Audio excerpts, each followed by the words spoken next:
नमस्कार दोस्तों, स्वागत है एक बार फिर से आप सभी का हमारे YouTube चैनल डिशूम पे।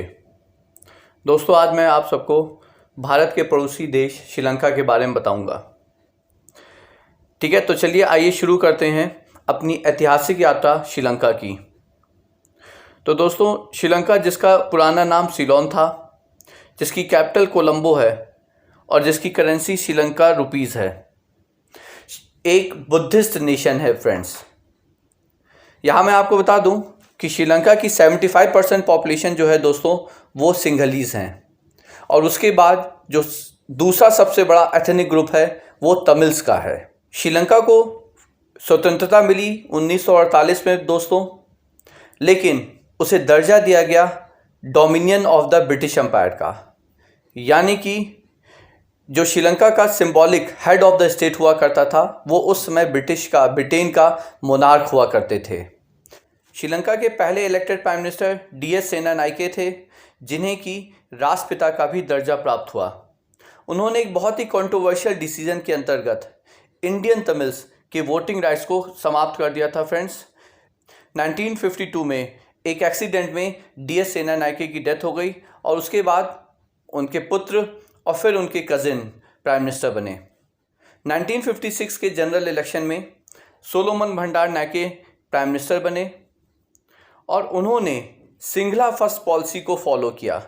उन्होंने सिंगला जो भाषा थी फ्रेंड्स, उसको श्रीलंका की ऑफिशियल या राष्ट्रभाषा डिक्लेयर कर दिया। यहाँ पे मैं आपको बता दूं कि 1956-57 तक श्रीलंका की जो ऑफिशियल लैंग्वेज थी वो इंग्लिश ही थी।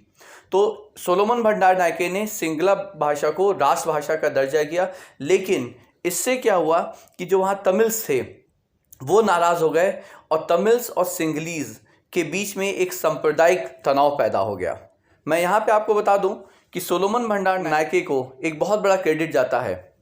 उन्होंने ब्रिटिश गवर्नमेंट के साथ समन्वय रखते हुए ब्रिटेन के सारे जो मिलिट्री बेसेस जो अभी तक यानी कि 1956-57 तक जो श्रीलंका में थे, उन सारे मिलिट्री बेसेस को हटवा दिया।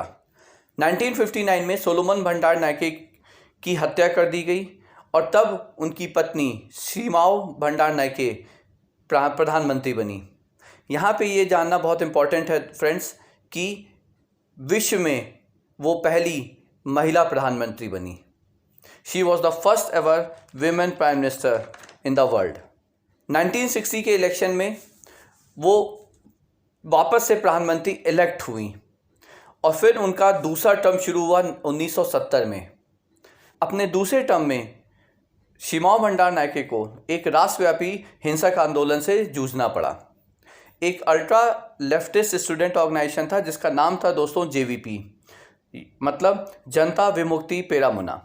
इस ऑर्गेनाइजेशन ने पूरे श्रीलंका में गवर्नमेंट के खिलाफ एक सिविल वॉर छेड़ दी और उस समय श्रीलंकन फोर्सेस इतनी तैयार नहीं थी कि वो उस वॉर को बहुत आराम से कंट्रोल कर पाती। बहुत मुश्किल से बड़ी मशक्क़त के बाद सिविल वॉर का अंत हुआ।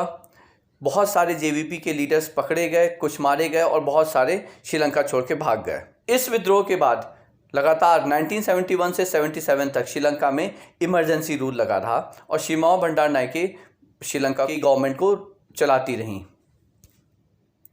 1972 में वापस से बहुत बड़ा चेंज आया। श्रीलंका जिसका पुराना नाम सीलोन था, वो सीलोन नाम बदल के श्रीलंका 1972 में दिया गया और 1972 में ही फ्रेंड्स श्रीलंका एक रिपब्लिक नेशन बना, एक रिपब्लिक राष्ट्र बना। मतलब अब यहाँ से जो श्रीलंका के हेड ऑफ द स्टेट थे वो श्रीलंका के ही प्रेसिडेंट थे।